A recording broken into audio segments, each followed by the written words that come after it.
Irish relations have been put back 50 years. Unless something new happens fairly soon, then we're clearly on a collision confrontation course in Anglo-Irish relations.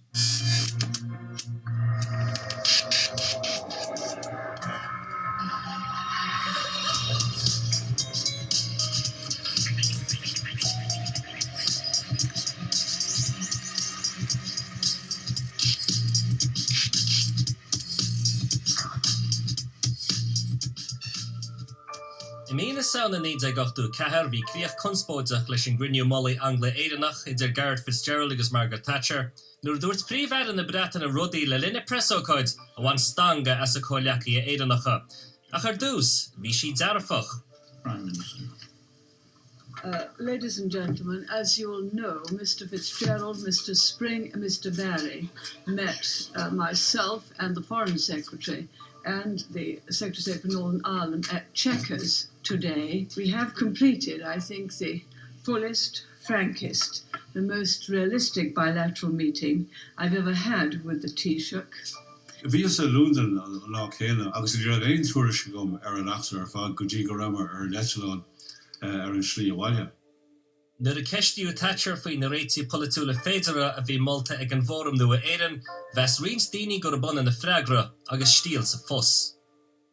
I have made it quite clear, and so did Mr. Pryor when he was Secretary of State for Northern Ireland, that a unified Ireland was one solution that is out. Go príomháideach nó go peidlí, de leir sí a gcónaí mar sin. A second solution was a confederation of two states. That is out. I see it as a political disaster from Ireland's national point of view. A third solution was joint authority. That is out. That is a derogation from sovereignty. Oh, hell, it broke loose with saying out. Uair a chlog níos dearnaí ag presócáid an ambassad na Héireann, nádaíú an Taoiseach nuair a tháinig na meán a níor a dua éir.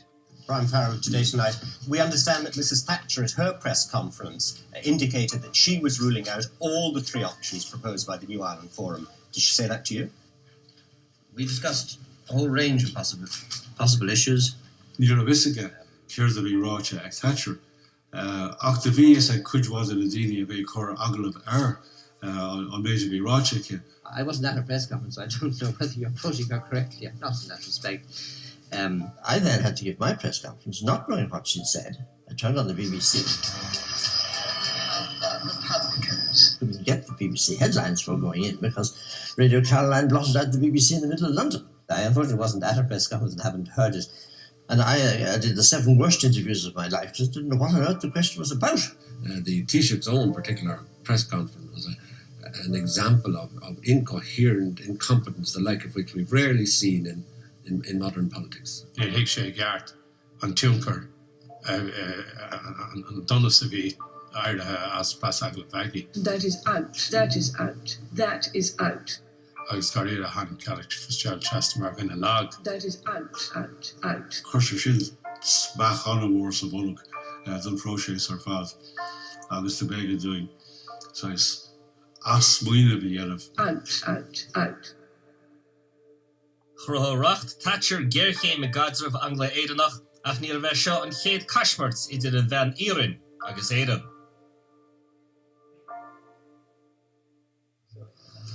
Meán fómhar 1977, tug an ceanara an pártaí cuimhach Margaret Thatcher cuairt ar an Taoiseach Jack Lynch in ambassad na Héireann in London. In it santa via urla réar thuaisceart éireann éirí níomh, sean chara lethe a bhí man na feachtas di cheanarach na dóirithe.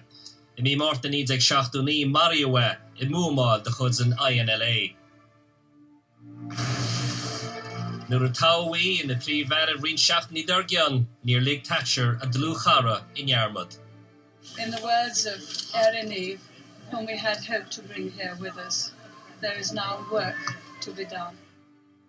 Bliain ar chas Thatcher leis an Taoiseach nua Charles Haughey is rá Downing áit ar phléad ar cás an tuaisceart. Bhí Haughey ag iarra cur an a lai ar Thatcher le bruntain is speisialta, taifota adigid seorseach ó nachtú is déag. Chu sé man mar dearfa Cyril déite ará le Maggie agus is cuimhin an goléir go thug sé an Brontes gan taifota ye. Right in the dini scree for Corry Margaret Thatcher, Dutchie Gref Klein, Aki, a guffel a dini, Gref Kinal, Tarntocht, Fern, and Wantlow, Rev Shishinik Charlie. Stoch we capture hanger at her neck, Kintagus, and Fifina Sharders, Stocha, in Vanach and Aaron, Le Chassis Lesh. Nilen Auris Nagar Yen, Carlo, Haughey, Europe, on the war, and Chunach Reveke, in Vansa. Bhí sé anna chuaireamach faoi agus bhí sé I dul gcóirla linne mar stá televísí rih a feúpla seachtainna chuna álamach cén chuí cheartta mé seo a lábhseáil an chéadú. Bhí sé soléir na dhé sin gur éirigh go hanahha leo agus go réad siad go máile céile.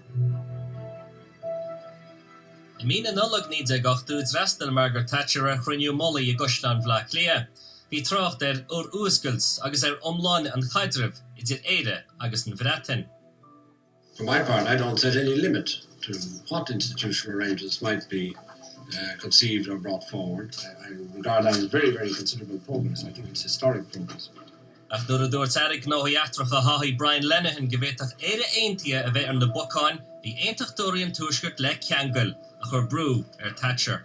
After what Lenihan and Haughey have done, if there was one bit of decency in this mentally fatigued iron woman, iron lady, she would stop the talks now. Brian Lenihan, Turche Quintada, Rachel Han Coentu, Lai Ahentun de Tier Lastic de Demlian, as Governor Machine Labour at Lan, as Meg at Luxembourg, as Dort me out Cavora de Ornay, the Hug Maggie Lace Tanga, Charlie. As Hannig Shemach agus Hug Session leis a tanga de Brian Lenihan as car in na stacha bhí Claire rud a bhí cinál Súrach. Có an caidir vid Haughey agus Thatcher an ulcus le linn stalcanna ocris an IRA an iad a gachtú hían. Bhí na stalcúirí ar thór stadas politúil ach ní dhéalach Thatcher dá go déileh agus bhása siad ceann in dhé chéile. 4 prisoners have taken their own lives deliberately. I do not know of any religious leader or politician who is urging me to give political status. Not one. Every single one of them knows that to do so will be tantamount to giving some people a license to murder. Bhí bás na stalcúirí ocris in nach námh Spáine an ultáchan ní meheb níd a gachtú hían agus chuir Charles Haughey an Milan ar seo agus ar Thatcher le na heb sa táchán. Ach bhí buagart Fitzgerald Gear Healach. I mi fear needs a gachtú dó chun pobl am chun vótála a ríist agus bhí Haughey ar eis na híiseach. Bhí trá seo, bhí Ard Thatcher dírithe ar imachtaí ar a dí bheile an Atlantach, Ilan áclainne. Nuair a dunsa in Argentine Les Malvinas ar an dála eibla needs a gachtú dó, cheol Thatcher task force a míleta amach an iad a gáháil. Nuair a curú cursor go chud na Argentina an General Belgrano go túd pail, Mario os cin tríchéad fiche. Risha in the Haughey Down. When the Belgrano was sunk, and I ask you to accept this, she was in a position which was a danger to our navy. The full dealtas are Charles Haughey. The éire in the wall the Corliss Landal and the Náisiún Naintia, agus Hug Haughey Aurduga ambassador na Hayden Noel Door and scale fi Waha and Belgrano or Duan. Bhí daoine anna airgeach faoi sin agus cin an rialtas an seach an ceiste ardú ríis agus tugadh ardú doin an ceiste ardú an san náisiúnta agus níor haní sé sin ar chorabé leis na Bratainní. Haughey, Mr. Haughey, God bless him, decided that Ireland would no longer apply the sanctions against Argentina, which had been agreed by the EU. Coming at that particular moment and so on, I think it was felt by Mrs. Thatcher as something of a stab in the back. Bhí Maggie les blecha sin chuir sé an bhí hasachtarí agus chumain de bisteach. Tréimh sé aire mar deafá maidin le cadre vidir éireann agus hasan ar feadh tamil.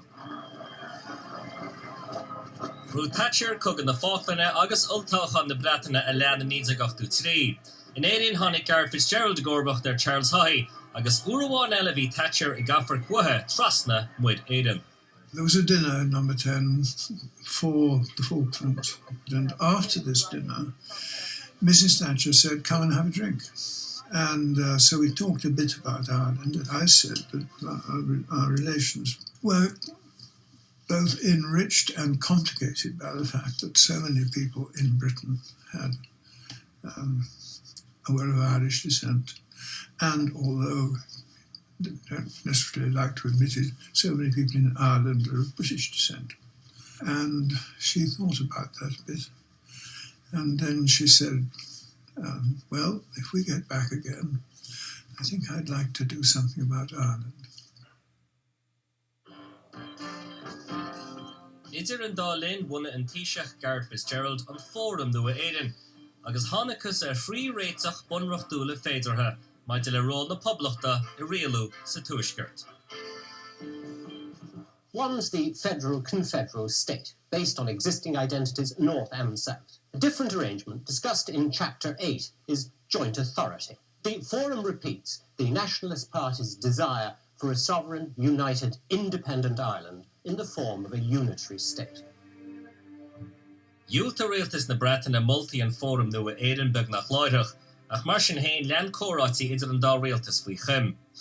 Mar atá le feiceáil I gápéisí rúnda ó nám, bhí éire ag teiriscins buranta sí gon bhreatain, ma de le cóibrú slándáil trastóran, agus bhí trocht referan cheansoch artigile 2 agus 3 gon bhunreacht a déile cearta sellibhe I dúisceart éireann.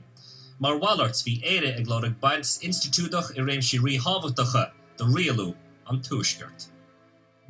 Dúnamar go mbeadh sé riachtanach, go mbeadh Aragointí pudi tequila, go bhéit míisne a úsáid, go mbeadh referen a gunne, chun go digach ámaintir in sa stáidsa, gur fiú an taharú a dhéanamh. That caught Mrs. Thatcher's interest, and she instructed us, Robert Armstrong and me, to look at the whole Irish problem. Bhí trochas a sé crunethe agin, uaireanta sa mrátain agus uaireanta sa tír seo, ag clé agus ag Genú Sport agus ag éirí téag san áréiteach. Nuair a bhí iompú na náiseanach a gunne an tuaisceart tá phlé, tháinig Thatcher a réiteach ó ruch léithete na staire. She said the Irish are used to movements, great to compulsory movements of the population. If they don't want to be here, they don't want to pay our taxes and so on, why don't we move them to the south? I mean, that kind of after lunch, off the cuff. And she said, yeah, no, come on, there's been a big movement of population quite recently. And then I said, are you thinking of Cromwell? And she said, yes, that's right, Cromwell, I knew it was. I said, well, that's left a scar on the Irish relationship, which has never healed. And it was known as to hell or Connaught. And she said, anyway, but then she said, but there was a movement. I was right, there was a movement. Ba vinnig de bhreatain Thatcher a bheith ar nós tíre bhí sáite I go cahara. Bhí cirébecha Brixton agus Toxteth in éad a gachtú híon foréigdach, agus bhí stelc na míondóirí in éad a gachtú cahar fíochbar. A chuir le achtar níos scanrúla fós le linn cógáil an Pórtaí Cymádach am Wrighton, cúig seachtain a rih trinne mór Angla éireannach.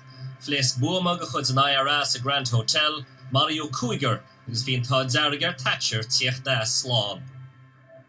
Púas le daine eile an ringroíachtar agus ó rinne tíisiid, amach áras an tíisiid, agus dulbhí sé ráitist an nóchtán agus sin, agus dúirt sé lomsa, becheartad fiú go ddíireach go Brighton. Chuir an tíisiid ag an am, chuir sé teachtat go dtí an Margaret Thatcher láireach. Bhí an contúir dan ceart leabhar, go méidir go bhfuirigh sé cuasaí ó bhá. Ní a bhís gan a feúpla lá go dtíireach cad a háló. Ach de fuair teachtareacht seachtain nó mar sin na dhéag. Go percentage full me Gerald teachtar percentage ó Thatcher a Rob becertún tar raig.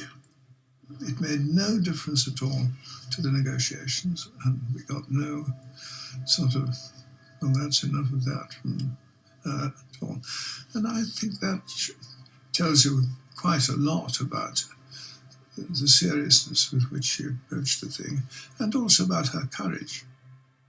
Léiríonn cápéis rúnda albhí Eoghan Taoiseach gur cúrsaí Harbheith leochalach anois. The Taoiseach should go as soft as his convictions allow with Mrs. Thatcher. The Brighton bomb has made her more twitchy. The Taoiseach should coax her along. He should flatter her. Sonolu an criniú molly Angla Éideanach I checkers an néolóide ag sao an níd ag ochtú cahar. In enyo na vaibana, hí an atmosfér muinterha. Bhí sé cinál cardú le bhí sé dúlánach dúirt Margaret Thatcher gur bé candidate crinne as fear bhí ag éileán folatóir éireannach. Garrett, you're the guest. Go first. You look depressed. Frankly, I am very worried. You are yet again in danger of falling into the trap of believing that the Northern Ireland problem is a security one. There is a security problem, but it is there because of the political situation. We don't want to cause problems for you back home. We like you. We want to deal with you, not with that other man.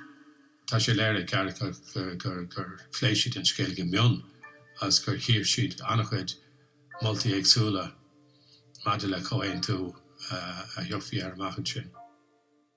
We have in Northern Ireland Unionists and we have Republicans, and we have to try to find a political framework which will be acceptable to both. Discussions were very down to earth, very realistic, and the issues and problems were exposed. We are seeing whether we can devise practical proposals which will lead to a fundamental improvement in the situation. There is sufficient common ground there to make it worthwhile for a dialogue to take place now at official level, leading to a further meeting early in the new year. Taréis na cruinethe I checkers, hí presócáid ag Thatcher is rá Downing ag a cúigeachlog agus ceannaigh Fitzgerald in ambassad na Héireann ag a sé. Hasta ó hoscaireacht na Héireann á amach, céir de bhí ráite ag Thatcher chun an Taoiseach a chuidir in neolalas. Burmer a figeach ón ambassad chuig an presságal of the Downing Street agus tugu ordu do bheithar náis san ambassad chun tuarascáil a thuairt don Taoiseach céir de bhí le rá aici rih dó dul ar an telefís sé féin. Bhí an ambassad sell of RTE marde agad am bhí camera agus mar sinne agus bhí sé sacre aga go mbeidh press agal of Gary Fitzgerald díreach ar an nócht ar a siachlog. Hála go raibh a figeach ón ambassad an agal of Downing Street ágáil rih na rudí áirithe seo fhí out na rudí cáile le seo rá. The unified Ireland was one solution that is out. A second solution was a confederation of two states. That is out. A third solution was joint authority. That is out. That is a derogation from sovereignty. We made that quite clear when the report was published.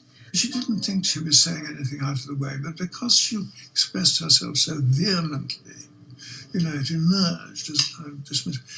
It wasn't her intention at all. It is a step forward, but it's not a decisive step forward because we still have to go through the process of developing the ideas that came up today and seeing, can we get them to work? Can we put them together in a form we can both agree? Vishe anna chorha agus with the Zolawaya Senator on the issue.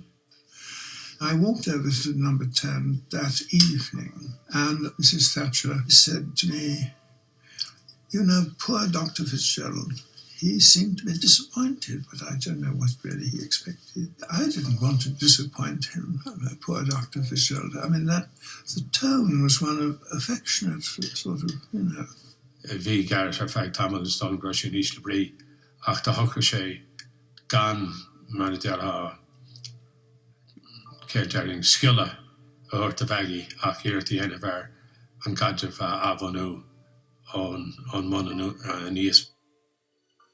Dinne lom díirech a bí Margaret Thatcher. Níor chuir sí fécail in na cuid cainte ná níor bhtha sí aon mhághail leis na gael. Tamarasa gan ein vasla in Becam, anna hasanach, anna furitánach, anna sais was mal dat Cromwellian. The one with la Maggie, agus Maggie glass the gomlan in gona glass, agus to Brendan Rodrigan lay my alert or she have done the hair and fragment of Maggie now. The Irish don't have a monopoly on green, Mr. Lennon. She didn't dislike the Irish, but she had a basic lack of sympathy. So she was always disposed to listen to criticisms of the Irish. The Margaret Thatcher Harve Cordzule Uchterán the Staats Eintige Ronald Reagan. The Takiat Rail Verica a testal wai shoed, mar sin chur Brewer Thatcher tiecht der cho reitsach le rialtas na heden cheist an tuisgurt. Google oideg sao neidig achtu cuig blian taréis preso coits hobbisteachsrá Downing hine an tiiseach agus príomhar na Bretainine an coin tú Angla Éideanach. If in the future a majority formally consent to United Ireland, the two governments will support legislation accordingly. Chuir críoch le Victo na Nendachtach agus de Líbseoirí. The Irish Republic will be able to put forward views and proposals in the conference on stated aspects of Northern Ireland affairs. The Bishop don Chéadúr a Danny and Vratan go furmúil I bhurim Conra or I go bhurim Coentis a híniu agus a chlário ag na náisiúntaí mar Conra internanáisiúnta. The Bishop an Chéadúr a Danny siad gur a ról lárnach ag an tíirse ag éire in san scéal cumális an Vratan. The spirit of the agreement is not one of each interfering in the other's affairs. It is of both sides working together on problems which affect both the North and the Republic. She never felt happy with the agreement. It's human. She was pleased with it and proud of it and glad we got it, but at the same time, she wasn't happy with it. No. Very human. Beit vi náisiúnathe is a gceann ádú, agus isacach bhfuil seasamhacha atá ar chomhéim leis an seasamhatáid coiltaíonn phobal intach tuil, agus go léir don saoil go bhfuil an scéal amhlaigh. Ba bhú a mór é sin taréis, chomh topic sin taréis an out.